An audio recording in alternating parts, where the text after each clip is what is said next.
Everyone, this is doctor जय Mehta here from Mumbai. आज के हमारे इस वीडियो में हम ये समझने की कोशिश करेंगे कि आईवीएफ का कॉस्ट कौन से फैक्टर्स के ऊपर डिपेंडेंट होता है। जैसे कि हम सब जानते हैं, आईवीएफ एक स्पेशलाइज्ड प्रोसीजर है और आईवीएफ बड़ा सेंसिटिव प्रोसीजर है क्योंकि नॉर्मल लोगों के माइंड में ऐसा रहता है कि आईवीएफ बहुत एक्सपेंसिव, बहुत महंगा प्रोसीजर है। ये समझने के लिए ये समझना जरूरी है कि आईवीएफ के बहुत सारे कंपोनेंट्स ऐसे रहते हैं जहां पे क्वालिटी कॉन्शियस होना बहुत इंपॉर्टेंट है। पहले कंपोनेंट को अगर हम कंसिडर करें तो आईवीएफ में हार्मोनल इंजेक्शंस काफी तादाद में लग सकते हैं। हार्मोनल इंजेक्शंस ज्यादातर अगर आप देखें तो जो इंटरनेशनल स्टैंडर्ड के इंजेक्शंस है वो डोमेस्टिक स्टैंडर्ड्स मतलब इंडियन स्टैंडर्ड्स के कंपैरिजन में थोड़े एक्सपेंसिव रहते हैं।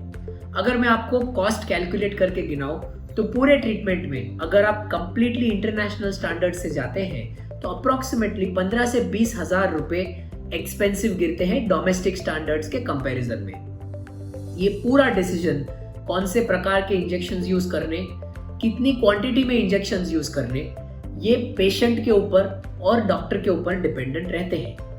बट एक चीज समझना जरूरी है कि कोई भी दो पेशेंट को हम सेम डोज नहीं दे सकते। हर पेशेंट को एक अलग इंजेक्शन की रिक्वायरमेंट रहती है उसके खुद के फैक्टर्स के हिसाब से, इसीलिए वो कंपेयर करना थोड़ा मुश्किल हो जाता है। पर एक चीज ध्यान में रखनी जरूर है कि hormonal injections specially international standards के इंजेक्शंस एक्सपेंसिव रहते हैं। दूसरा, कोई भी ट्रीटमेंट करने के टाइम पे क्लिनिक के और डॉक्टर की एक्सपर्टीज और इंफ्रास्ट्रक्चर बहुत इंपॉर्टेंट रहते हैं। जायज सी बात है कि जो क्लिनिक में ज्यादा फैसिलिटीज अवेलेबल है, जो क्लिनिक में एडवांस्ड आईवीएफ करने की फैसिलिटीज अवेलेबल है, वो प्रोसीजर्स बेसिक आईवीएफ के प्रोसीजर्स के कंपैरिजन में ज्यादा एक्सपेंसिव होगी, क्योंकि वो प्रोसीजर्स करने के लिए एक स्पेसिफिक ट्रेनिंग की जरूरत है।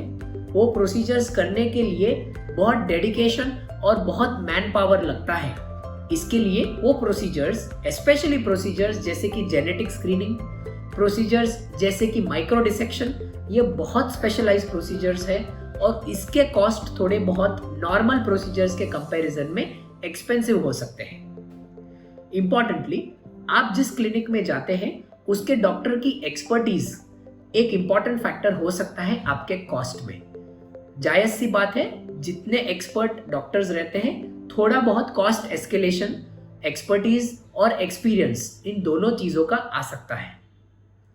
एज अ पेशेंट, दो इंपॉर्टेंट फैक्टर्स है जो आपको समझने चाहिए regarding the cost of IVF, और मैं ये चीज थोड़ा सा ब्लंटली बताऊंगा। देखिए, कोई भी पेशेंट को ये रेडी रहना चाहिए कि आईवीएफ का ट्रीटमेंट उनको तकरीबन 2 या 3 बार लग सकता है, क्योंकि इस ट्रीटमेंट में ऑन एन एवरेज पर अटेम्प्ट सक्सेस रेट 40% जितना रहता है। तो आप ऐसे मत मान के चलिए जब आप आईवीएफ का ट्रीटमेंट चूज करते हैं कि आपके पास एक ही बार ट्रीटमेंट करने का फाइनेंशियल कैपेसिटी अवेलेबल है।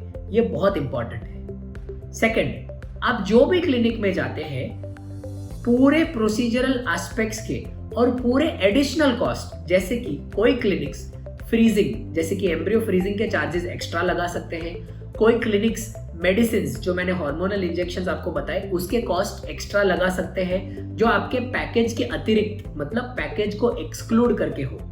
जब आप ट्रीटमेंट चालू करते हैं तब एज अ पेशेंट आपका ये राइट्स है और आपका ये रिस्पॉन्सिबिलिटी बनता है कि आप आपके क्लिनिक के पास से ये चीज पूरे डिटेल में समझ ले, ताकि ट्रीटमेंट चालू होने के पहले ही आपको आपके मन में इस चीज को लेके एक कॉस्ट एस्टिमेट रेडी हो।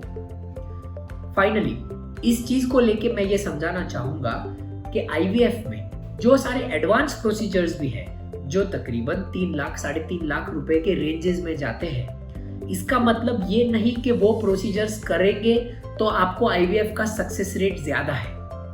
दूसरा चीज, वो प्रोसीजर्स बहुत सिलेक्टिव प्रोसीजर्स है, मतलब आपके डॉक्टर्स डिसाइड करेंगे कौन से पेशेंट को वो प्रोसीजर्स का एप्लीकेबिलिटी है या नहीं। Don't be under the impression कि अगर आईवीएफ महंगा करवाया तो आपका सक्सेस रेट ज्यादा है। ये इम्प्रेशन काफी पेशेंट्स में रहता है और वो इम्प्रेशन काफी गलत रहता है।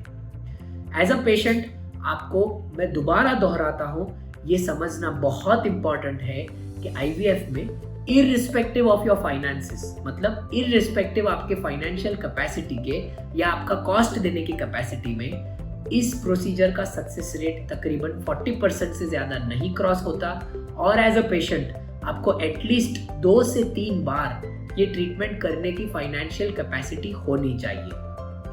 फाइनली, इस प्रोसीजर में काफ़ी ऐसे एडिशनल कॉस्ट आ सकते हैं जो आपको आपके प्रेगनेंसी के दरमियान भी लागू पड़ सकते हैं। इसीलिए जब आप आईवीएफ का ट्रीटमेंट चालू करते हैं तो प्लीज़ आपके क्लिनिक में से ये जानने की कोशिश ज़रूर करें कि प्रोसीजर ख़त्म होने के बाद, प्रेग्नेंट होने के बाद अप्रॉक्सीमेटली दवाई का मंथली एक्सपेंडिचर क्या होगा, ताकि आप ट्रीटमेंट चालू करने के टाइम पे ही उस चीज़ की भी तैयारी करके रख सके, सो दैट आपके ऊपर फाइनेंशियल स्ट्रेस बहुत कम आए। ये चीज़ को हम और डिटेल में हमारे सब्सिक्वेंट वीडियोस में डिस्कस करने की कोशिश करेंगे, स्पेशली स्पेसिफिक प्रोसीजर्स और उसकी कॉस्ट को लेके।